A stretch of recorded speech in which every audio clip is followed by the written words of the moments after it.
I'm Lee Moore. I'm Rob Moore. And this is the Chinese Literature Podcast. Rob, today we're looking at a modern poem that you sent me, which is by one of the Misty poets, Bei Dao. You're a huge fan of Bei Dao. I think you've been in contact with him by email, right? No. I have tried to email one or two of these guys through a friend of mine who translates them, and it's never worked. Not really surprised, frankly, but the reason I chose this poem, though, and I have to preface this with a bit of a story, is that, you and I have talked about classical versus modern poetry, which we prefer and why. And I started reading classical poetry. If you're really learning Chinese characters in China from like a early kids textbook, which is what I was doing with a neighbor, you're going to encounter Du Fu and Li Bai because kids memorize Du Fu and Li Bai. And that's where I started thinking, wow, this stuff is amazing. And it wasn't until later that I discovered sort of the modern version. And as someone who also really enjoys T.S. Eliot and Seamus Heaney, it's a whole slew of modern poets, this is interesting. And I got a hold of a collection translated by Bonnie McDougall, the great Bonnie McDougall, who's translated tons of stuff, called August Sleepwalker. That's where I really discovered Bei Dao. And what specifically really got me was all the commentary that I'd ever read about Bei Dao talked about how political he was, fiercely political he was, because he was coming out of the Cultural Revolution. He and Meng Ke and others were writing poems that were definitely not the officially sanctioned style and doing it underground. And that just sounded super cool and romantic. And so I went into reading Bei Dao with an expectation of what underground political Chinese poetry was going to be like. And then I read it, and my first thought was, how in the world is this political? And then I started thinking and reading it again, and you realize that in order to see how this is political, you have to recalibrate how you read these poems. And that was a fascinating challenge. And I picked this poem out today because this is sort of ground zero for me reading modern Chinese poetry and preferring modern Chinese poetry. So the poem we're looking at is just called The Answer. Do you want me to read it out and then we can discuss it? It's not a super long poem. Let me read it because it's one of my my jams. Please. Okay, so this is The Answer, and it is, I don't know if you could pick a single most famous Bei Dao poem, but this is certainly in the top three. It's one of the first quote-unquote big poems he ever published, and this is one of the reasons I chose this one is it was translated by Bonnie McDougall. And here it goes. Debasement is the password of the base, nobility the epitaph of the noble. See how the gilded sky is covered with the drifting, twisted shadows of the dead. The ice age is over now. Why is there ice everywhere? The Cape of Good Hope has been discovered. Why do 1,000 sails contest the Dead Sea? I came into this world bringing only paper, rope, a shadow, to proclaim before the judgment the voice that has been judged. Let me tell you, world, I do not believe. If 1,000 challengers lie beneath your feet, count me as number 1,001. I don't believe the sky is blue. I don't believe in thunder's echoes. I don't believe that dreams are false. I don't believe that death has no revenge. If the sea is destined to breach the dikes, let all the brackish water pour into my heart. If the land is destined to rise, let humanity choose a peak for existence again. A new conjunction and glimmering stars adorn the unobstructed sky now. They are the pictographs from 5,000 years. They are the watchful eyes of future generations. Okay.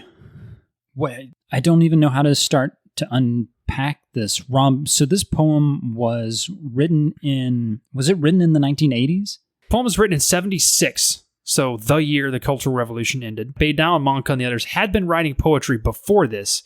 They just hadn't published it yet. And the magazine that they started today, Jintian, also wasn't quote-unquote published. They were nailing it up on little billboards and stuff around town. So is he nailing it up at this point in 76, or is that not going to come? Is he writing this stuff in 76 and then nailing it up a couple of years later? So yeah, no, that's a good point. He writes it in 76, but Jintian, the magazine, isn't put out until 78. So this is still very much, he's keeping it close to the chest at this point. I guess we should mention just the political scene. Mao dies in 76. The Gang of Four is arrested.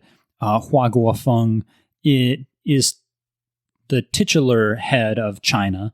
You have portraits of Mao and Hua Guofeng hanging side by side, but a figure named Deng Xiaoping is slowly taking power in 1978, and things are about to change big time when he starts publishing this.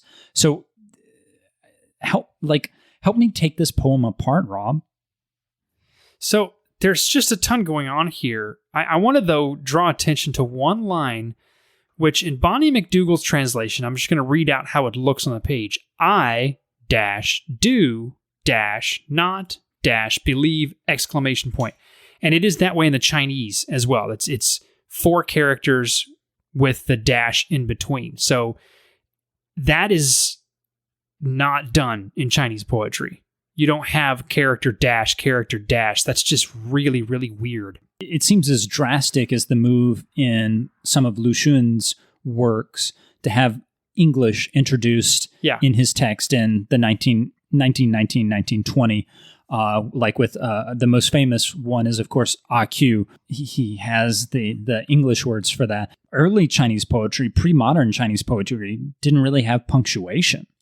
So just to have such drastic punctuation, it kind of knocks you, it's a punch in the face. And it's not literally the center of the poem, at least in terms of stanza, although it might be. I didn't count all the lines. It serves as a nice entry, I think, to it, because it's like the ultimate expression of rejection. And the Misty Poets were known for writing poems that were really kind of inscrutable. You'd find a line and go, what are they talking about here? Which was sort of the point. Because for years, the only poem you were allowed to write was a good Maoist communist poem where you didn't have to ask any questions because it was all right there on the page. And you mentioned the term Misty Poets. I think you're kind of starting to define them, but can you explain Misty Poets, who they are? So the Misty Poets, the term is pejorative. It was given them by a journalist at the time who, like many others, couldn't understand what the heck they were writing about. And is a whole movement of poets who started out during the Maoist era, mostly during the Cultural Revolution, writing their own poems, not publishing them, just writing them.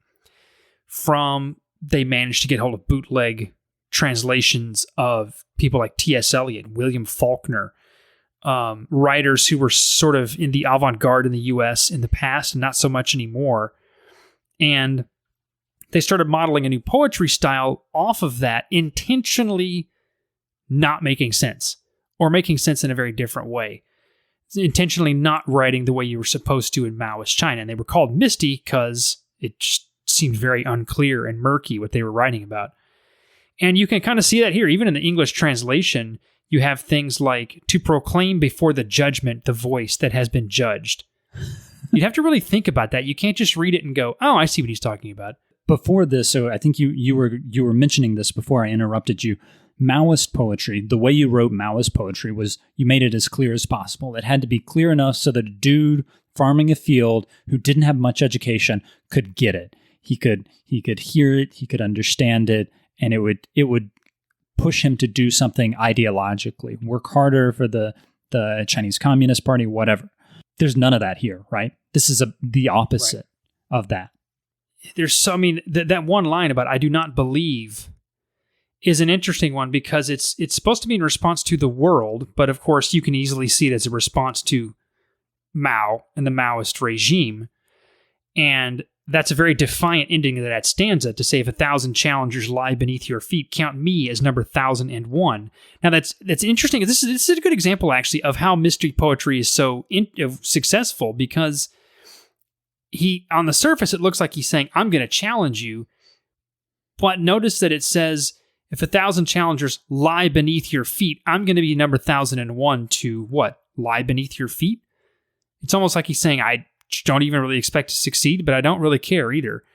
And what he's rejecting here in the poem is the most obvious stuff in the world. I don't believe the sky is blue. Okay. Mao doesn't have control of the sky, although maybe that's a reference, the sky, right? Yeah. Or he is the sun. And it could be referential. It could also be kind of a manifesto for here's how we're going to write poetry from now on. All the stuff that you think is clear, no longer clear. All the stuff you think you can trust, we're gonna break that to pieces and make you rethink it all. Rob, you said at the beginning of this podcast that when you started reading Bei Dao, you didn't see what was political, but now your reading almost seems entirely political. Is it political? Is this a very political I'm poem? kind of verging there unconsciously, but you certainly don't have to. I mean, I think is what's interesting. I think you can read it as entirely political, but not necessarily all against Mao. So, for example, this line, "The Ice Age is over now. Why is there ice everywhere?" Well, that's everywhere. Doesn't have to mean just China. Why is there ice everywhere? Why is everything broken here? And then he alludes to the Cape of Good Hope and the Dead Sea, right? Like it's. I don't know if that's just to kind of protect himself from the suggestion that he's writing about China in case, he's writing this in 76. During the Cultural Revolution, if poems like this were discovered, you could get in big trouble. Maybe this is just a way to protect himself, to say, oh, that was nonsense poetry. And, the Red Guard who is interrogating you, who is struggling against you, will buy that because they're not good readers. Or maybe we should take this as genuinely he's talking about an ice age that exists over the entire planet. Yeah, and but this is the sort of the hallmark of the style is there are different ways to read something like this. Who's being judged in that one stanza? Why is he bringing with him nothing but paper, rope, and a shadow? And we'd have to really break that down to make sense of it. Partly, the phrase "I'm going to make sense of it" is maybe the problem, because if you can break it down into, oh, he's talking about Mao here. This is the Gang of Four. Oh, this is the 1970s. You're missing the point entirely with a poet like Bei Dao. Bei Dao is intending to give you an overall sense of unease, of anger, but he's also not content to say, I'm pretty much just pissed off about Mao. Once Mao's out of the way and the communists are out of the way, I think I'm kind of done writing poetry, because that would be way too limiting. He's presenting a vision for things overall being wrong, and what you do with that is sort of up to you. Which, coming out of the Maoist era, is itself, that's the most political position. Saying, I'm not content to just teach you with my poetry. I want to put you in a position where if you're going to read it, you're going to have to think. You're going to have to make sense of it yourself. I'm not going to do the work for you anymore. That's about as strong a stance against Maoist art as you can get. What do you make of the position of China here? We talked kind of about the Cape of Good Hope, the Dead Sea. If you can say anything in this poem is unambiguous, it almost seems to unambiguously be alluding to China. He's talking about pictographs from 5,000 years, the watchful eyes of future generations. What's going on there? Well, that's the another. I think every line has some version of this, where you have something from the past meeting something from the future, something big meeting something small. So pictographs from 5,000 years is I'm with you. I think that's pretty obviously a reference to Chinese characters and the birth of Chinese characters. But how are they the watchful eyes of future generations? It doesn't make any sense at all. Except to see it as something that's very ancient has to be rediscovered. And I think, we talked about that line with the dashes, right? That's one way to rediscover what Chinese characters are, is make them strange and peculiar again, and not just things that you're familiar with. And so it could be something that no one really understands Chinese. It's just something the future is going to have to rediscover for itself. So the 1980s is famous not only for the Misty Poets, but a group of writers, mostly prose writers, who are called the Root Seekers, Shungun. Do you see that as happening in this poem? Like, is Bei Dao seeking roots, or is he...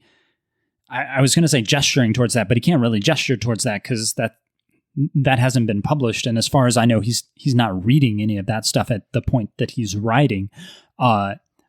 Do you see him as kind of trying to get back to some older form of Chineseness after 30 years of Maoism that has essentially rejected China as an answer, or has severely crimped China as an answer to a lot of the country's problems. Like there was a rejection of, oh, this thing is ancient Chinese, whatever, therefore it is feudal, therefore we will ignore it. Is he kind of going against that? Could be. I mean, that's probably as good a reading as any. It's almost like when you read this poem, you're reading a classical poem, but no one knows what the allusions are. You know how when you read something like Du Fu, you always have a commentary explaining what all the allusions are, and you're like, oh, I see what that is. Imagine if none of that existed, and you were like, what are these lakes? What is happening here? It's almost like Bei Dao is working with a list of references that only he and the other Misty poets know. Maybe it's an inside joke, who knows? In terms of recovering a sense of Chineseness, that could be exactly what he's going for, in the sense that he's basically just shucking aside all the Maoist style of writing and either forging something new or trying to bring back something very old. I'm not really sure, actually. I know that within a couple of years, you've got poets writing against the Misty poets, one of whom is Yu Jian. And Yu Jian has a book called The Rejection of Metaphor. And he claimed the Misty poets were way too metaphorical and figurative and elusive. And a real Chinese poetry doesn't work that way. You don't work with metaphor and figurative language. It's purely concrete. So at least in his era... a strange argument to make, because allusion is a major part of song poetry and well, not poetry. allusion so much as, what the Misty poets, what he believed, at least the Misty poets were doing was, you take something like a river, and it can't just be a river. It's something very strange and peculiar, and no one really knows what it is. And, we were in some of our discussions about Song Dynasty poetry in particular, there are obvious allusions if you know what they are, but the poem also works perfectly well if it's just about a river, especially in Tang Dynasty poetry, where it's executed with such technical flair, you have to admire how it works. You and I have disagreed over symbolism and whether or not it matters before, right, Rob? Oh yeah. But anyway, that's just a way of saying that this language is very dense, and it depends on if you see Chinese poetry as sort of fundamentally elusive, symbolic, metaphorical, or not, I guess. Is this poem alluding to stuff? Can you nail down an allusion? Feels like it. I mean, written in 1976 at the end of the Cultural Revolution, it seems almost impossible that, something like the Ice Age is over now, why is there ice everywhere? Sounds exactly like, so Mao's dead, why do you think still suck? The Cape of Good Hope has been discovered, so why is everyone, we have all this hope ahead of us. Why do 1,000 sails contest the Dead Sea? Why is everyone still fighting over something that's clearly not going to work anymore? So you can see some clear references like that if you want to read it that way. But those are all political references, which then we get back into the question, is this a political poem? It is, but again, what's the goal? A good Maoist political poem, the goal is to stir the people up to greater feats of revolution and supporting the party. Here, the political goal is to make someone think like an individual, which is pretty radical. I think that's a great place to end it. I'm Lee Moore. I'm Rob Moore. And this is the Chinese Literature Podcast.